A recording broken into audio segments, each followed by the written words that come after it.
Hello and welcome. Welcome to Bunyan Baptist Church Sunday service. And a very good morning, everyone. May I add my welcome to Bunyan Baptist Sunday service. I'm Ali and I'm one of the ministers here at Bunyan, and it is a joy and a privilege to be able to worship with you today. If you'd like to be able to keep up with our activities, then do check out our website and Facebook page, which we keep regularly updated with everything we've got going on at the moment. And I also hope that you've had our notices email that's come out already, but if not, do get in touch with admin@bunyan.org.uk and we can then see about adding you to the list. Now, last week, one thing in that email was a link to an activity sheet and a Bible study that accompanied the video then, and we've got the same this week that will hopefully take our thinking further during the week ahead. Links to these documents are also below this video, so do take a look at those by clicking the Show More button. Now, I hope you've all had a great week. I wonder, what's been your highlight? I've really been enjoying getting out and about on my almost daily walks and seeing the spring unfold and enjoying the fresh air and the sunshine. But what about you? Why not comment in the live feed if you're watching this as a premiere with your favourite moment of the week, and then everyone can share with what everyone's been up to. But I also hope you've been able to find some time to discover a bit more about Samson after last week's service, where Andrew talked about the superpower that Samson had because he had God's power in his life. This morning, we're going to be taking a look at another character from the list in Hebrews 11. Today, we'll be meeting Gideon. But before we go over to an encounter with the man himself, let's first find out a bit about the situation that the Israelites found themselves in. Sue's going to read a short passage from the beginning of chapter 6 from the book of Judges for us. The reading today is Judges chapter 6, verses 1 to 10. The Israelites did evil in the eyes of the Lord, and for 7 years he gave them into the hands of the Midianites. Because the power of Midian was so oppressive, the Israelites prepared shelters for themselves in mountain clefts, caves and strongholds. Whenever the Israelites planted their crops, the Midianites, Amalekites and other eastern peoples invaded the country. They camped on the land and ruined the crops all the way to Gaza, and did not spare a living thing for Israel, neither sheep nor cattle nor donkeys. They came up with their livestock and their tents like swarms of locusts. It was impossible to count them or their camels. They invaded the land to ravage it. Midian so impoverished the Israelites that they cried out to the Lord for help. When the Israelites cried out to the Lord because of Midian, he sent them a prophet who said, "This is what the Lord, the God of Israel, says. I brought you up out of Egypt, out of the land of slavery. I rescued you from the hand of the Egyptians, and I delivered you from the hand of all your oppressors. I drove them out before you and gave you their land. I said to you, I am the Lord your God. Do not worship the God of the Amorites in whose land you live." But you have not listened to me. Thanks, Sue. So God's people, the Israelites, had rebelled against God's ways and had ended up at the mercy of the Midianites. Things weren't looking all that great for the Israelites till they finally cried out to God for help. But God hears their cries for help and has a plan to send a mighty warrior, someone who'd be a military leader and a judge and a prophet for them, which all sounds really great, doesn't it? So now let's hear from Gideon. I'm looking forward to meeting this amazing hero.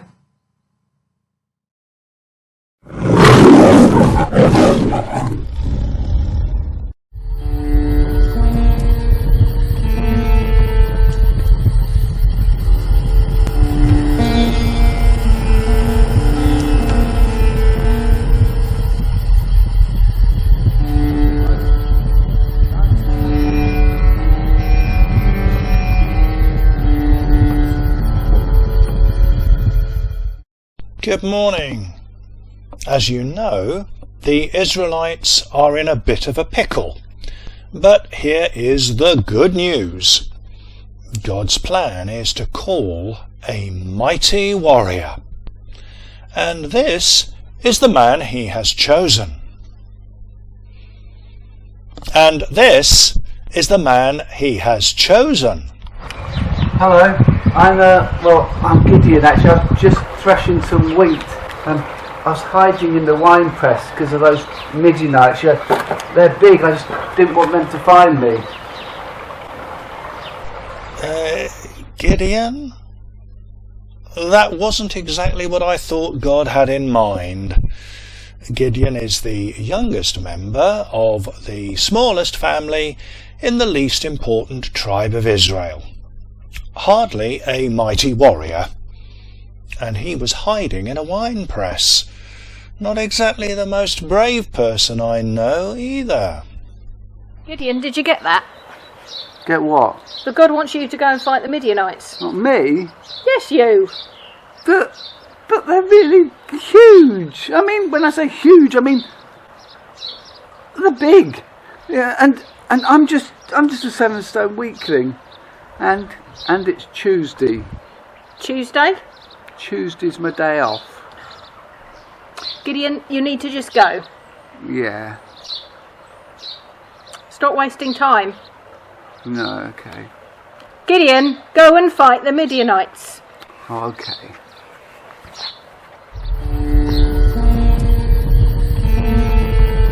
One question. What? Would I still have to go if I got a headache? Have you got a headache? Well, not exactly, but I was in that wine press quite a long while, and it's... Yeah. Even if you had a headache, you've still got to go and fight the Midianites. Really? Yes, go and fight the Midianites. Oh, okay.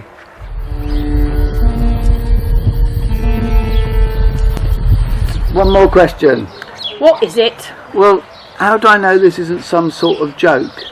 I mean, look at little weedy old me. How do I know they're just not going to say, oh, let's send weedy old Gideon off and he can fight the Midianites, and it doesn't matter if he gets crushed because he's so weedy anyway, no one would notice him anyway, so let's just send him off. I want some proof. Proof? Yeah. Now, if for instance, I laid this fleece down on the ground overnight, and if there was dew on the fleece, but not on the grass, then I'd go and fight the Midianites. That'd be proof, would it? Yes, that'd be proof. Right, done. Okay. So Gideon laid out the fleece and went to bed.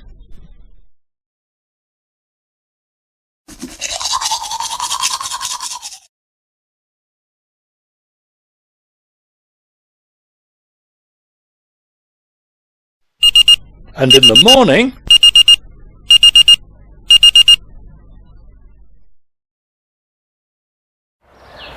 curses! A miracle! So, you're right. So I've got to go and fight the Midianites. But to be sure of this, because I'm so weedy, I need to have even more assurance that God's on my side. Okay. So, let's try it the other way round. I put the fleece out tonight, and if there's dew on the ground, but not on the fleece, then I'll go. Done. Good, it's a deal. so Gideon went back to bed.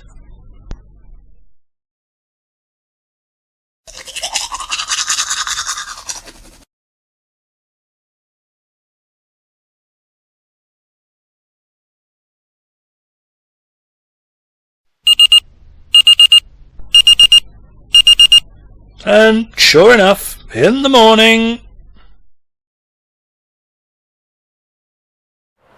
Curses! Another miracle!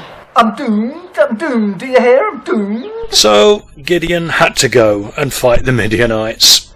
Right, if I've got to fight the Midianites, I'm going to get a few people to come and help me.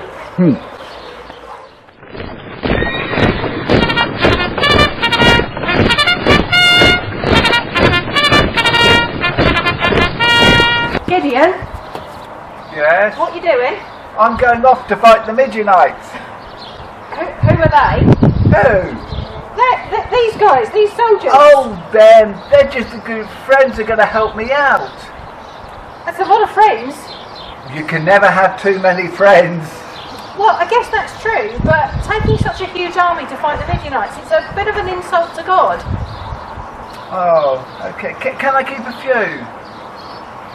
Just a few. Okay, I'll keep a few then. Just a few.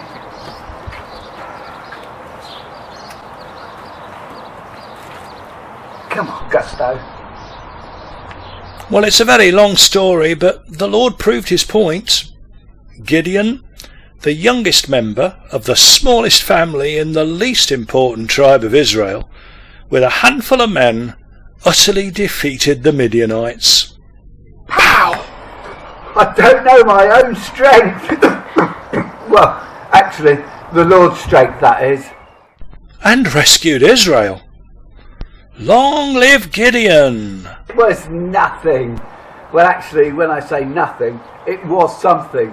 That the Lord should use little old me. Good thing Gideon kept his eyes fixed on God.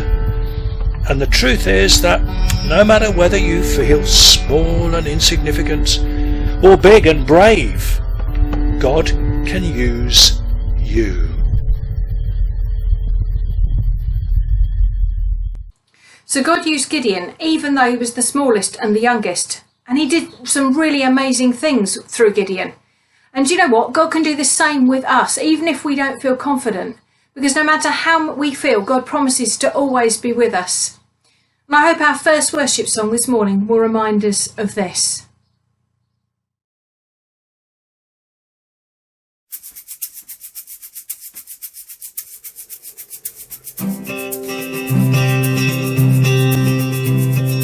In my wrestling and in my dance, in my failures you won't walk out.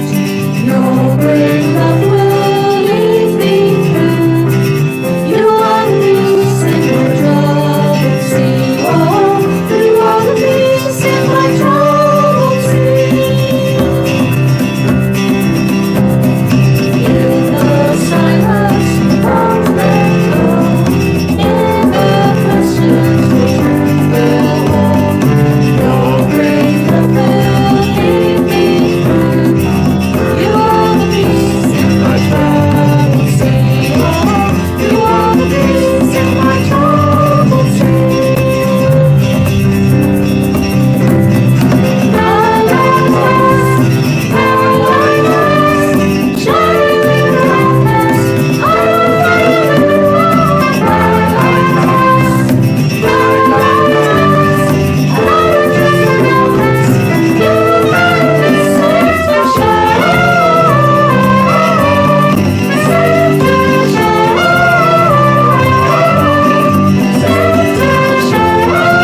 long that is. So Gideon has been chosen by God and he has to learn to trust him step by step along the way.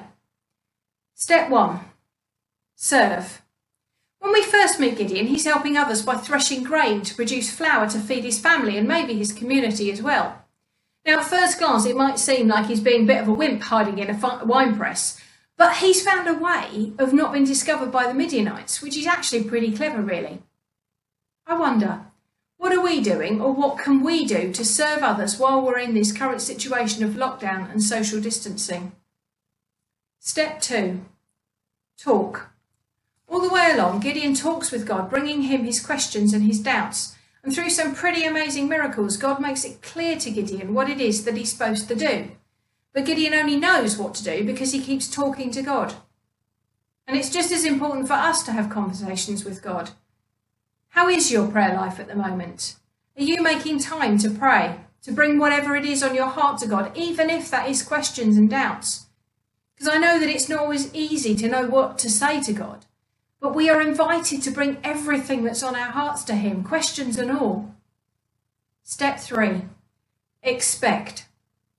One thing in the story that the drama missed out is that in the middle of the night, God suggests to Gideon that if he's still feeling afraid about attacking the Midianites, all he had to do was go down to the camp and do a bit of eavesdropping. So off Gideon goes to the edge of the camp and overhears a Midianite soldier telling a friend all about the dream that he had the night before, that suggests that Gideon will rout the Midianites. Now, Gideon must have been pretty amazed to have had the victory confirmed by the enemy, especially as by this time God has told him that he can only take 300 men with him to go and fight the huge Midianite army, which probably numbered around about 135,000 men. So there's a bit of an imbalance there. So hearing about the dream, Gideon thanks God and heads back to tell his band of 300 men that God had the victory in hand and they could expect win. When we come to God, we need to have an expectation that God will do something. Gideon needed reassurance that God was at work. But so do we. Where do we need God to act in our lives right now? Do we truly believe that our God is an amazing God who can do anything? And are we expecting him to act, or are we feeling more resigned to our situations? Perhaps if you're struggling today that your situation feels impossible, or really difficult, maybe you could take that concern to a friend who you can talk and pray with. Or perhaps you could get in touch with us through the Facebook page or website. We'd love to be able to encourage you in your walk with God. Step 4. Peace. Armed with just lamps and horns and clay pots, Gideon and his men head out and surround the Midianite camp. Then with a shout, a sword for the Lord and for Gideon, and a blast of their horns, and with the sound of the pots being smashed on the ground, the Midianite soldiers get in a panic and end up fighting one another. God used his power to work through Gideon and his relatively tiny band of men and brought about peace in the land. God will work his purposes out, bringing his peace. Where in our lives do we need God's peace today? 4 footsteps. Serve, talk, expect, peace. Step by step. What if the first thing the angel had said to Gideon was, "Hey there, mighty hero, you're going to go to war against 135,000 men with an army of 300. Off you go." Gideon's response might have been to go straight back into the winepress and hide there until the angel went away. But step by step, God showed Gideon what to do and how to do it. And when Gideon gained victory with a tiny army, it showed that it was God and not Gideon and not the army who was the one who was victorious. Like Gideon, faced with fighting an enormous invading force with a tiny group of men, I wonder if we might be facing something that feels impossible. What's our equivalent of the Midianite army? Is it the threat of COVID-19, or the difficulty of having to continue to live in isolation without seeing friends and family? Is it the monotony of each day with nothing really new to break it up the hours? Or it might be something else entirely, like a personal or family situation or an illness. Do we think it's impossible to believe that God will overcome whatever we're facing? But like Gideon, 2 Corinthians 4 verse 8 reminds us that though we are pressed on every side by troubles, we are not crushed. I suggest we try and take one step at a time, dealing with what is in front of us rather than looking too far ahead. One step, I'll do what I can to serve others. One step, I'll keep talking to God. One step, I'll expect God to act in whatever I'm facing. One step, I'll trust in God's peace that will come as he works his purposes out. But just as God knew Gideon, he knows us too, and he knows us through and still says, I love you, I am with you, and I can and I will show my power in and through you. We're now going to hear the poem Footprints, which Sally is going to read for us. One night a man had a dream.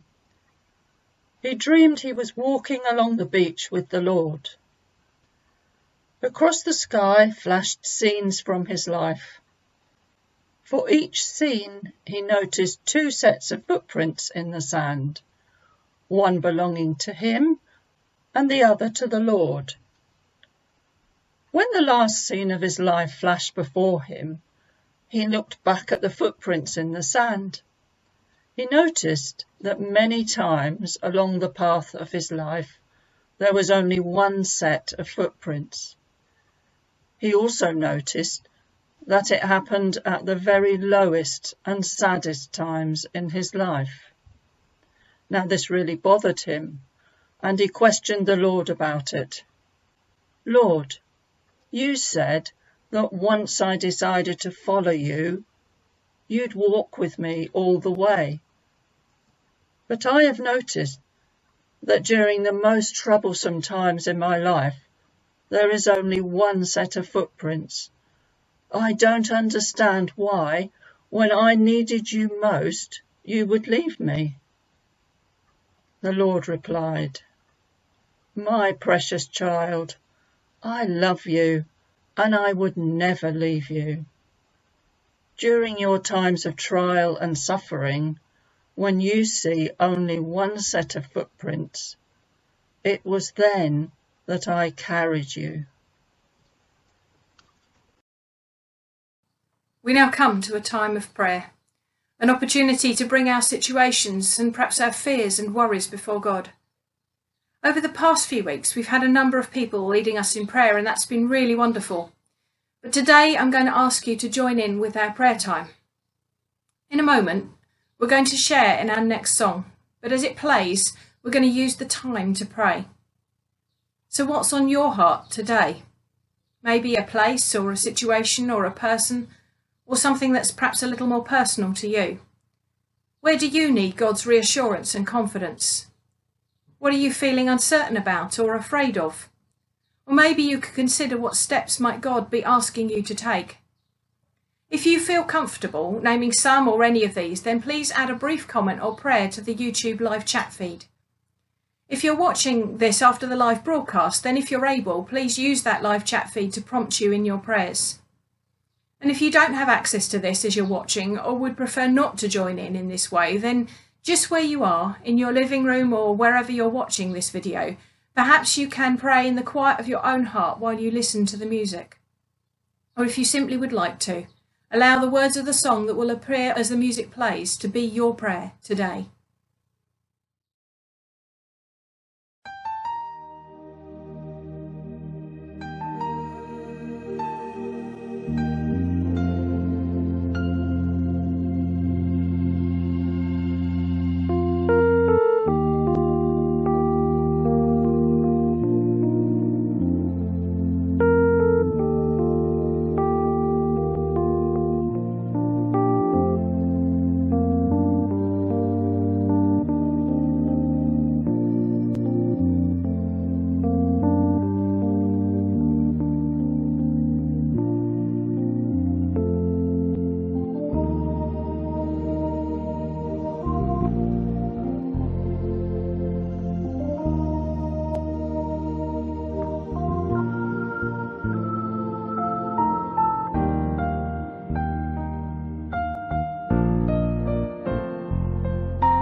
Let's draw our prayer time together. Almighty, ever-present God, we thank you for being with us. In these moments as we lift up our prayers before you, we thank you that you hear the cry of our hearts. In all these things written, spoken and unspoken, Lord, bring your rule and reign. And may we know your reassurance and peace. Amen. I hope that the words of our final song will be an encouragement whatever you're facing at the moment. As we sing Strength Will Rise, my prayer for each one of us is that we would know God's strength this day.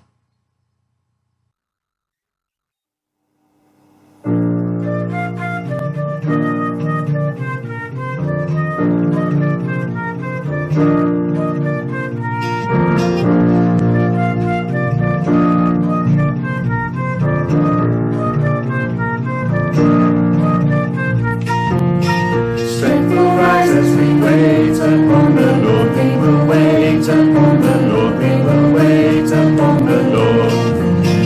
Strength will rise as we wait upon the Lord. We will wait upon the Lord. We will wait upon the Lord. Our God, you reign forever. Our hope, our strong you.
I just love the words of that wonderful song, and I hope that the truth that God's strength will come as we wait on him will be true for you this week, and that in the days ahead you'll encounter the power of God afresh.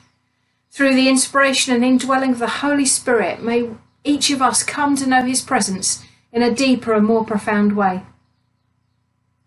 Now as ever, don't forget to check out our upcoming activities by keeping an eye on our website and our Facebook page.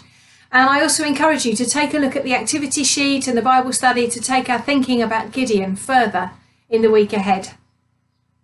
Now last week, as our service came to an end, Andrew encouraged us to get in touch with someone if we wanted prayer. And if that's right for you this week, then I suggest you do the same. But I've also got another suggestion. Some families have been meeting up for a virtual coffee over Zoom or Facebook Live Messenger or WhatsApp after this service finishes. And they found these times really lovely opportunities to connect. Why don't you give this a go and spend some time catching up? Now I hope you have a great week. Stay safe and see you again next time. Bye for now.